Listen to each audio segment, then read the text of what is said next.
Account খোলার সাথে সাথে পাবেন 20,000 টাকা বোনাস। আজকে দেখাবো কিভাবে 1xBet এ অ্যাকাউন্ট খুলবেন। 1xBet অ্যাপ একটি ব্যাটিং অ্যাপ, যে অ্যাপসটির মাধ্যমে আপনি বিভিন্ন ধরনের স্পোর্টে ব্যাটিং করতে পারবেন। আরো আছে গেমস খেলে টাকা আয় করার সুবর্ণ সুযোগ। যাদের ফোনে 1xBet অ্যাপটি নেই তারা যে কোনো ব্রাউজারে গিয়ে এই অ্যাপসটি ডাউনলোড করে নেবেন। তো বন্ধুরা, আর দেরি না করে 1xBet এ কিভাবে অ্যাকাউন্ট খুলবেন তা শিখে নিন। এখানে স্ক্রিনে দেখতে পাচ্ছেন লগ ইন এবং রেজিস্ট্রেশন নামে দুটি অপশন আছে। এখানে রেজিস্ট্রেশন অপশনে যাবেন, এরপর ইন ওয়ান ক্লিক অপশনে যাবেন। এখানে প্রথম 3টি পয়েন্ট যা আছে তাই থাক। এখন সবচেয়ে ইম্পর্টেন্ট পয়েন্ট আসা যায়, আর এটি হচ্ছে প্রোমো কোড। এই ঘরে আমাদের অফিসিয়াল প্রোমো কোডটি ইউজ করবেন এবং কোনোভাবে ভুল করা যাবে না। আমাদের কোডটি হচ্ছে BN366। এই কোডটি দেওয়ার মাধ্যমে আপনার অ্যাকাউন্টটি ভেরিফাই করা হবে এবং প্রথম ডিপোজিটে 100% ক্যাশব্যাক পাওয়ার সুযোগ তৈরি হবে। এবং এই কোডটি ব্যবহার করলে আপনারা পাবেন জন্মদিনে বোনাস, আপনারা পাবেন মাসিক বোনাস, এছাড়াও সাপ্তাহিক বোনাস তো আছেই। এরপর নিচের খালি ঘরগুলোতে এক এক করে টিক দিয়ে দিবেন এবং নিচের এই আইকনে ক্লিক করবেন। এরপর এমন একটি ভেরিফাই পেজ আসবে, উপরে এই খালি করে ক্লিক করে দিবেন। এরপর এখানে নির্দিষ্ট কিছু ফটো সিলেক্ট করতে বলবে। ফটো সিলেক্ট করলে আপনার অ্যাকাউন্টটি ভেরিফাই হয়ে যাবে এবং আপনার অ্যাকাউন্টটি খুলে যাবে। এই যে দেখতে পাচ্ছেন আপনার অ্যাকাউন্টের ইউজার নেম এবং পাসওয়ার্ড চলে এসেছে। এটি খুবই গুরুত্বপূর্ণ, এগুলো খুব যত্ন করে রেখে দিবেন, কেননা পরবর্তীতে এগুলো ছাড়া আপনি আপনার অ্যাকাউন্টটি লগ ইন করতে পারবেন না। এরপর নেক্সটে ক্লিক করে লগ ইন বাটনে ক্লিক করার পর আপনার অ্যাকাউন্টটি লগ ইন করবেন। এরপর দেখব আমাদের অ্যাকাউন্টে আমরা কিভাবে ভেরিফাই করব। এই জন্য আমরা নিচের মেনু বাটনে ক্লিক করে দিব এবং আমরা দেখব আমাদের সামনে এমন একটি পেজ আসছে। এখানে উপরে দেখা যাচ্ছে পার্সোনাল প্রোফাইল, এটাই ক্লিক করে দিব। এরপর ফোন নাম্বারে গিয়ে আমাদের ফোন নাম্বারটি দিয়ে দিব এবং অবশ্যই শূন্য ছাড়া বসাবো।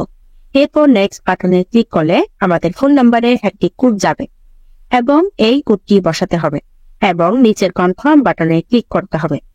এরপর নাম্বার ভেরিফাই করা হয়ে গেলে ব্যাকে চলে আসবো। এরপর ফিল ইন পার্সোনাল ডেটাতে ক্লিক করব এবং আমাদের সামনে এমন একটি পেজ চলে আসবে। এখানে সকল তথ্য এনআইডির সাথে মিল রেখে করতে হবে। যদি এনআইডি কার্ড না থাকে তাহলে অন্যটাও ইউজ করতে পারবেন। নামের প্রথম অংশ, শেষ অংশ এবং জন্ম তারিখ লিখবেন। এরপর জন্ম সাল, মাস এবং তারিখ লিখবেন। প্লেস অফ বার্থ মানে কোথায় জন্মগ্রহণ করেছে তা লিখবে। এরপর সিটিতে ঢাকা রেসিডেন্সে আপনার জেলাটি লিখে দিবেন। ডকুমেন্ট টাইপ সিলেক্ট করে এখানে ন্যাশনাল আইডি সিলেক্ট করবে এবং সিরিজে 1 লিখবেন।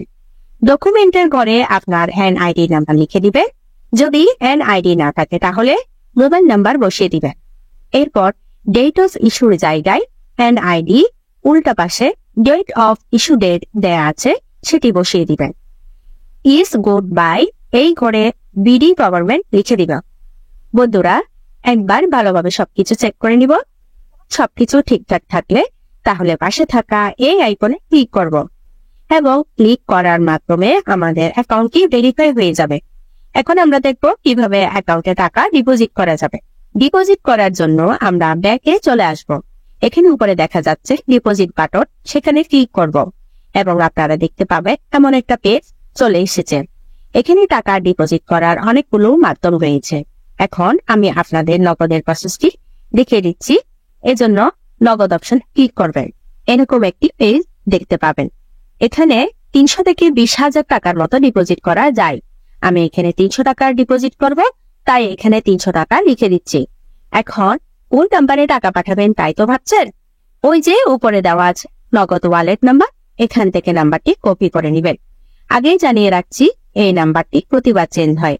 ডিপোজিট করার আগে নাম্বারটি সেজন্য কপি করে নেবেন। নাম্বার কপি করা হলে সরাসরি নগদ অ্যাপসে চলে যাবেন এবং ক্যাশ আউটের মাধ্যমে টাকা পাঠাবেন। টাকা পাঠানো হলে এরকম একটি পেজ চলে আসবে। এখান থেকে ট্রানজেকশন আইডিটি কপি করে অ্যাপে চলে আসবেন এবং যে নাম্বার থেকে টাকা পাঠিয়েছে তা লিখবেন এবং পরের অপশনে আগে কপি করা ট্রানজেকশন আইডিটি লিখবেন।